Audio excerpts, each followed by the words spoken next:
Prince Dube na Yanga rasmi kibarua cha fika tamati. Yanga imemalizana na Prince Dube, Prince Dube akijiunga na klabu ya Hard Rock FC ya nchini Zimbabwe, akianza maisha mapya na changamoto mpya katika klabu hiyo ya nchini Zimbabwe. Baada ya kubeba makombe mengi katika klabu ya Yanga, je, unamtabiria Prince Dube kuendelea na kuwa na mwendelezo mzuri katika kupata changamoto mpya katika msimu huu?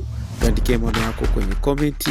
Vipi, umechukuliaje uamuzi huu wa Prince Dube kujiunga na klabu ya Hard Rock ya nchini kwake Zimbabwe? Tuandikie maoni yako kwenye komenti na watuambie.